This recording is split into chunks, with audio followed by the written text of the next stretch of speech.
bring you the latest in the world of sports with the conversations you want to hear from your favorite icons and athletes. I'm Paulo Del Rosario.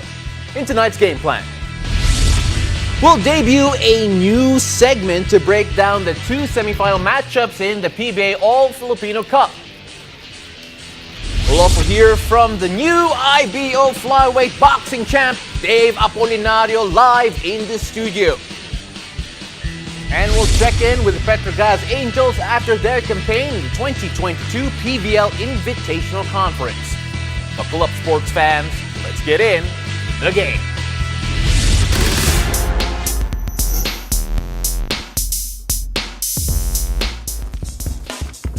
First blood has been drawn in the PBA Philippine Cup semis, and both the TNT Tropang Liga and the San Miguel Beermen are up 1 against their respective matchups. Now, since we are graced with the presence of Mr. Shoot First himself, we are debuting a brand new segment that will trend all over the world, the Shot List.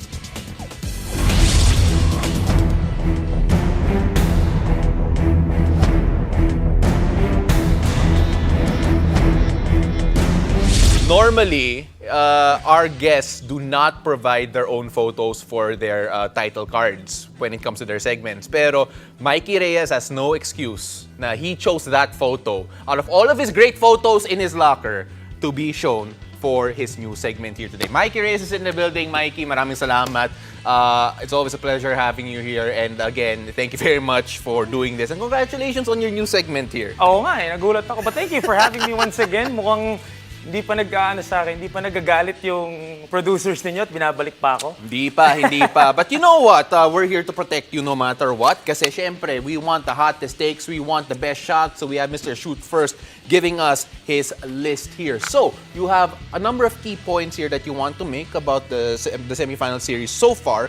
So we are gonna go with the first item on your shot list. It's a shot at Meralco. Sabi mo, Meralco needs to match SMB's aggressiveness. Bakit? You could feel from Meralco that the fatigue is setting in. They just finished a grueling 3-game series against the Barangay Ginebra Gin Kings, and you could see they could not match the aggressiveness of a well-rested SMB team. They gave San Miguel 32 free throws as to only 16 for them. That is half of the free throws that they gave San Miguel. San Miguel kept attacking. We all know the interior offense of San Miguel, so they need to play better. But the thing is, if you look at the stats, they let San Miguel shoot 57% from the field. How can you let a team as talented as the San Miguel Beermen, kahit terra firma yan, no shots fired, but kahit terra firma yan, if they score 57 or shoot 57% from the field, mananalo yan. Oo. Alam mo, you know, I'm sorry, that felt like a shot pa rin eh. Pero you Mr. Shoot First eh. But just so people understand, kasi syempre, kapag nakita natin yung free throw disparity sasabihin ng isang team or at least a certain fan base na, uy, baka the referees were just favoring one team over the other eh. But you don't feel that that's necessarily the case. No, it's really aggressiveness coming from that San Miguel team. It's really CJ Perez attacking the basket, Junmar Fajardo. Vic Manuel, who only played 17 minutes, scored 16. You cannot allow that for a team like this to get the rhythm early. And also, Meralco actually shot 45% from the field. That's not a bad game, offensive game. Yeah. But for you to allow 57% to a team as loaded as San Miguel, they really need to match that aggressiveness both on offense and on defense. Let's move on. Ito, Alain Maliksi needs to find his touch. I know how difficult Alain Maliksi is to game plan against, considering that I've talked to coaches from other teams, and a lot of them are worried about Alain Maliksi. And now, his shooting touch, just not there. I really feel like Alain Maliksi has the deepest bag in terms of scoring, in terms of an offensive arsenal for Meralco. And we know the interior defense, once again, of San Miguel. Junmar is there, Vic is there. We know how Chris Ross can defend the perimeter, Simon Enciso, Jericho Cruz. You can name, all the defenders from that San Miguel Beermen team. But one thing that we need to do is to space the floor. And obviously, looking at the Meralco lineup, it's Alain Maliksi. He went 1 for 6 for only 2 points. We all know what he could do. He shot the lights out against Ginebra. So he needs to get hot, because if he gets hot, then it opens up a lot more opportunities for everyone else. Underperforming Alain Melixi, 2 points in Game 1, averages 14.30 in the Philippine Cup alone. Ito naman, this third item, this shot is the most tame shot that Mikey has ever taken in his entire life. Ito, sabi niya that Mikey Williams will continue to sizzle. I don't disagree with you here. I agree with you 100%. But just how good is Mikey? But the thing with Mikey Williams is, he can make tough shots. Yeah. So you can expect that Magnolia will make it tough for Mikey. At the end of the day, that's all you can do, is to make him uncomfortable, let him take tougher shots. But at the end of the day as well, he can make those shots. So with Mikey Williams, I feel like the last time they met in a series was in the finals last year. Yes. When Mikey was a rookie. Yeah. TNT beat them. But technically, I feel like the chip is on Mikey's shoulders. Individually, he felt like he was beaten up Yes. by Magnolia. Yeah. So they may have won the championship. He did win Finals MVP.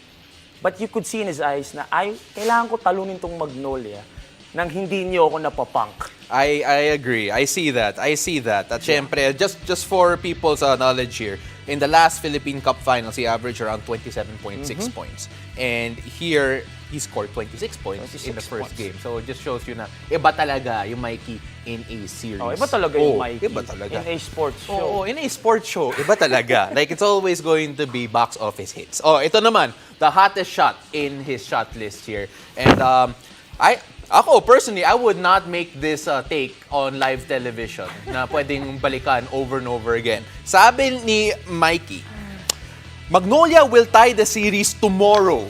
Okay, you're making a prediction that is very bold in general. Bakit?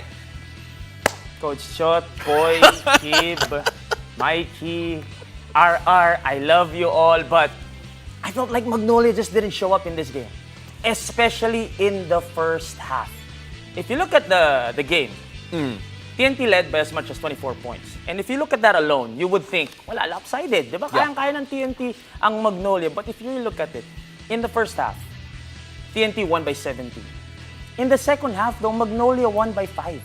So I feel like coming from a grueling three-game series as well against NLEX, they needed to get their rhythm in the first half. I know that Mikey's gonna come out firing. I know that Coach Chot will be prepared for Coach Tito Victolero. But I didn't see that Magnolia team in the first half. And you cannot dig yourself that deep against a TNT team. But in the second half, they actually won by 5 points. Yeah, they did. And I actually want to follow this up with a question na, syempre, we're going to expect Paulie to have a bounce back game.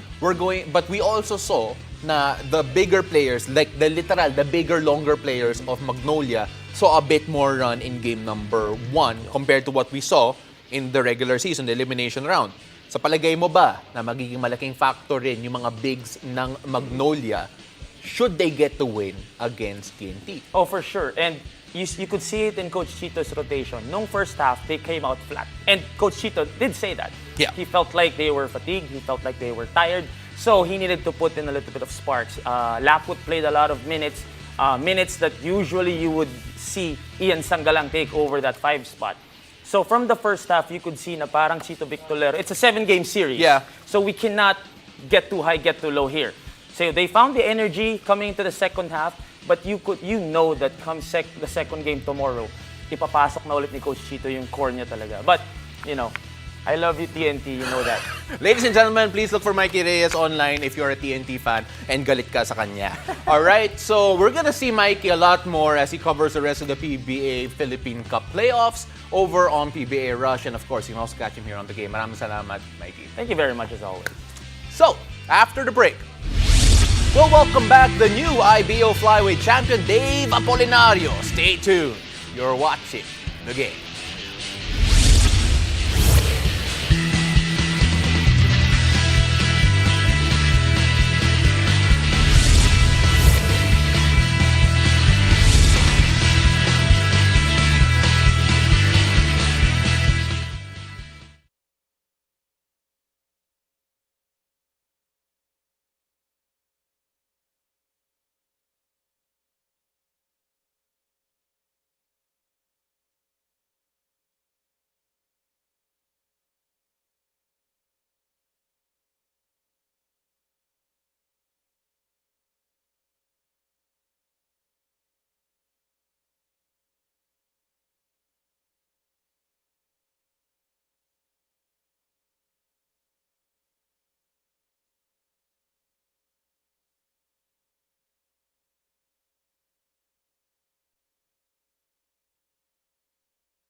Welcome back to the game. The Philippines finally has another boxing champion as Dave Apolinario now holds the IBO Flyweight title. And so tonight, we welcome back to the country and here on the game, the Doberman, Dave Apolinario, and his manager, Mike Pelayo, and CEO of Sandman Boxing Promotions, JC Manangkil. Gentlemen, welcome to the game. Dave, once again, congratulations. Maraming salamat. Palakpak naman dyan. Okay, guys. Thank you very much. Dave, IBO champion, the first Filipino champion in quite a while. Naging issue yun na walang Filipino champion in the world of boxing for quite some time. Ano yung feeling na ikaw yung una in quite some time? Sobrang saya pala sir. Sobrang saya pala sir na makapagbigay ka ng karangalan sa ating bansa sir. Lalo-lalo na sir, makikita mo yung lahat ng Pilipino na sumusuporta sa iyo sir. Talaga sir, napakabigay sa iyo ng sir, confidence sir na lalo ka pang magsikap talaga sir na manalo ulit sa laban sir. Mike, when you look at yung achievement ni Dave, did it feel like it was a matter of time lang? Kasi syempre, when you feel like you have a world champion, you feel like he can take on anyone talaga eh. Yes, siguro it was really a matter of time lang talaga before kinakailangan na talaga ng spotlight ni Doberman at saka opportunity to showcase his skills talaga with boxing. Sobrang galing ni Doberman at saka talaga naniniwala yung buong team namin, siguro especially yung mga fans din niya sa kanya na he will haba itong karir ni Doberman at saka makukuha pa niya yung mga iba pang titles. JC, let's pretend Doberman's not here muna, okay? Ano yung nakita mo sa kanya? When you see his talent, when you see yung potential niya, what do you see in him that gives you the confidence? Okay, sige, I will help back this guy. Since day one naman, I think everybody in General Santos and Sarangani province, everybody knew na si Dave is for real, and it's like what Mike said, it's just a matter of time. And he got the opportunity nung last fight, so he made quick work. Very quick work.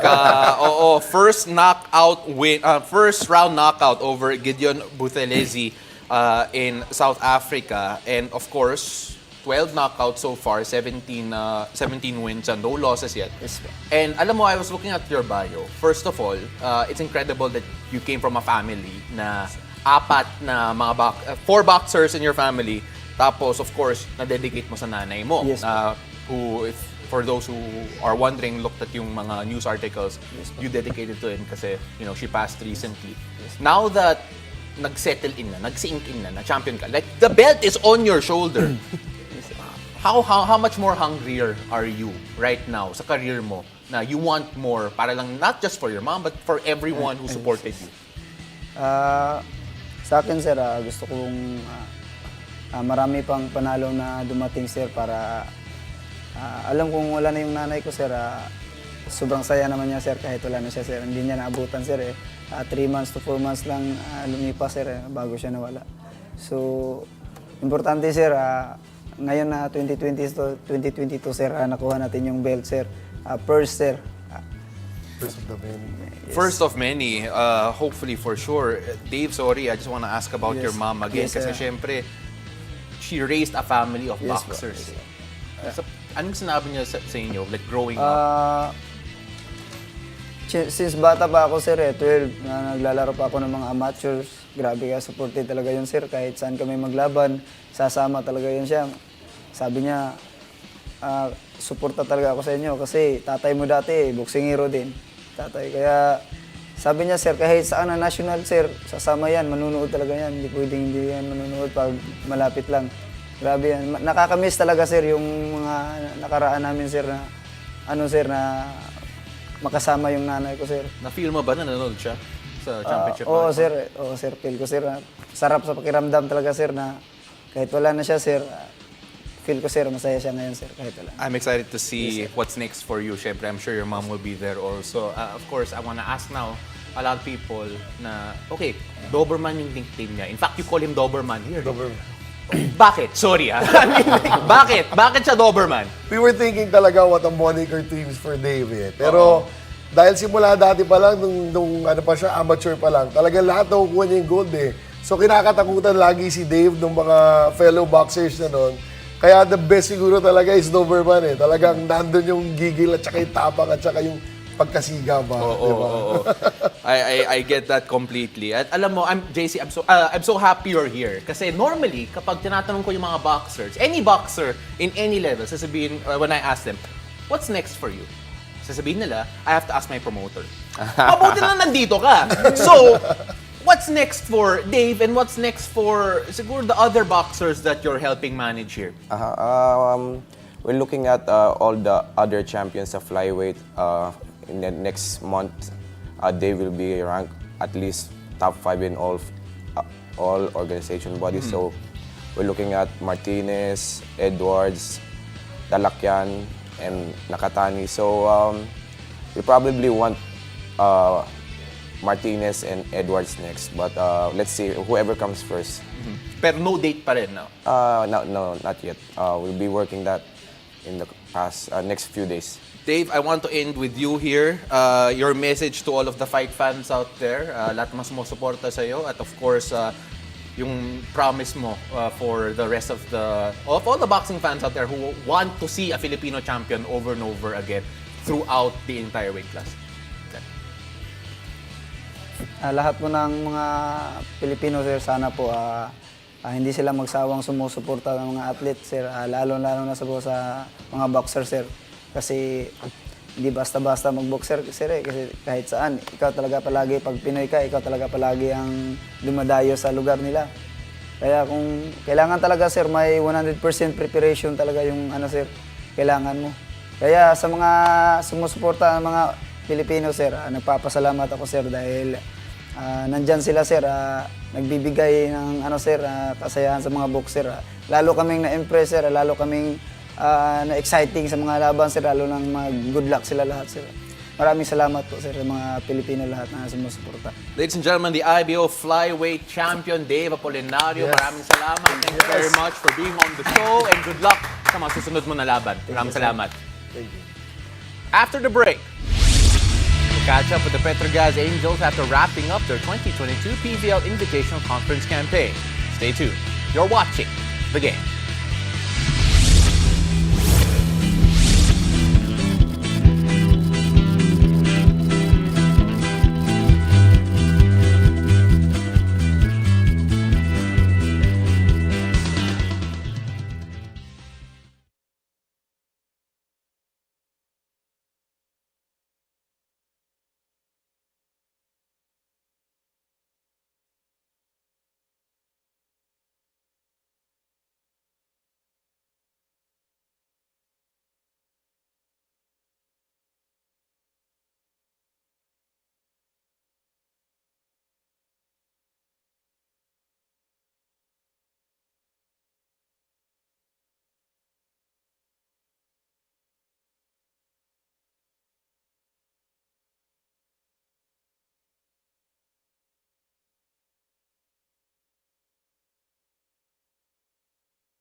Welcome back. You're watching the game. The Petro Gazz Angels have proven to be final contenders in the heart of volleyball, but unfortunately, this time around, they fell short in the Invitation Conference. Now, how will the team bounce back and rise up again? Let's find out from the Lady Bees, Grethcel Soltones and Marian Buitre of the Petro Gazz Angels. Ladies, welcome to the game. Good evening. Good Hi evening po. Good evening. Maraming salamat. Thank you very much for accepting our invitation to come on. Gretch, I want to start with you. Kasi syempre, we all know what Petro Gazz is. They are typically one of the contenders sa PVL. This time around, not necessarily what you all wanted for the conference, pero how would you rate yung experience mo dito sa conference na to at what the team showed despite all of the problems health-wise? Despite sa nangyari, I am so proud kasi we as a team, we had our battles na like me, hindi pa ako 100% pero nakabalik kahit pa paano. Tapos hindi lang kami in the same page nung last season. Kumbaga, nag-work pa rin kami sa team pero kinulang pa rin. So, I guess in the next season, mas pagbubutihin pa namin as a team. And you know, the wins that you got against Signal, against Chocomucho, I think it shows that grabe yung potential ng grupo na to eh. Marian, I wanna ask you, kasi syempre, with this being your first conference, anong masasabi mo sa talent level ng grupo ninyo and of course, showing off that potential moving on? And sumali ako sa team very last minute na, pero marami kasing factors to consider, and at that time, parang for me, the smartest thing to do was to join Petro Gazz. Kasi, ayun nga, like what you said, sobrang taas ng potential ng team. Veterans na mga kasama ko, tapos lahat smart na maglaro, and ayun, contender talaga. So, ayun, parang yun, sabi niya ni Ate Gretch, kinulang kami last season kasi medyo marami din talagang pinagdaanan yung team sa early parts ng conference. Pero, syempre, di naman namin pwedeng gawing reason yun. And the team was slowly coming together sa latter part ng season. So, ayun, nakita naman ng lahat kung paano talaga kumilos yung Petro Gazz. And I think it will be a learning experience from here on na dadalhin namin sa mga susunod na conference pa. Marian, personally, may adjustment period ba yan for you? Medyo mabigat sa akin kasi after Bali Pure, yung first week ko with Petro Gazz is the first week of the conference. So parang medyo nahirapan akong makisabay sa sa kumbaga yung condition ng katawan. Pero apart from that, very warm naman yung pag-welcome sa akin ng team. So, adjustment-wise, sa pakikisama, sa yung paano akong, paano yung Yeah. paano yung gelling ng team, yung hindi naman ako masyadong nahirapan. Gretch, I wanted to ask sana kung totoong warm nga ba kayo for Marian. Pero, all seriously speaking, syempre, you girls shown what you could do at the latter part of the conference. Gaano ka-importante na yung momentum na yon, you get to build on it in the upcoming season? Siguro yun nga, uulitin ko po sir, yung pinagdaanan namin na sa team. Kasi hindi talaga biro eh. Kumbaga, doon namin nakita yung maturity ng bawat isa na kahit messed up na yung situation, bumabalik pa rin kami sa team namin kasi mahal namin yung ginagawa namin. And to think na kahit ganun yung nangyari sa amin, napatunayan namin from the last 2 games na hindi porket natatalo ka from the past few games, talagang matatalo ka na hanggang huli. Kaya mo pa rin bumangon kahit anong mangyari. As a team. Grabe. Pati ako na-inspired doon, Gretch. Of course, I want to end this with a message to the fans from Marian sana. Ito na yung magiging siguro initiation mo. We're gonna have you address the fans for the entire team. Marian, what can you promise the Petro Gazz fans for the upcoming conference? Mapapromise wag nating sabihin promise kasi 'di ba parang baka ma-pressure pa kami. Pero expect na babalik kami yung Petro Gazz Angels kasi this team has really been so strong in terms of mental and yung physical. Sobrang daling alam mo yun, so the easiest way out is yung magwatak-watak kami, magsisihan kami, pero at the end of the day, kami pa rin yung magkakasama. And kailangan namin i-accept yung isa't isa. So, expect na from there sa mga challenges na, ayun, wala kami masyado na panalo this conference. Magiging parang lever namin yun para umangat kami sa next conference. Marian, I'm excited already. Grethcel, I'm also excited for you. I can feel that from here, kahit naka-Zoom tayo ngayon. Pero maraming salamat. I can't wait to see what you girls will bring in the next conference. Thank you very much. Thank you so much. And for everyone else, I'm Paul de Rosario. Thank you very much for being here. This has been The Game.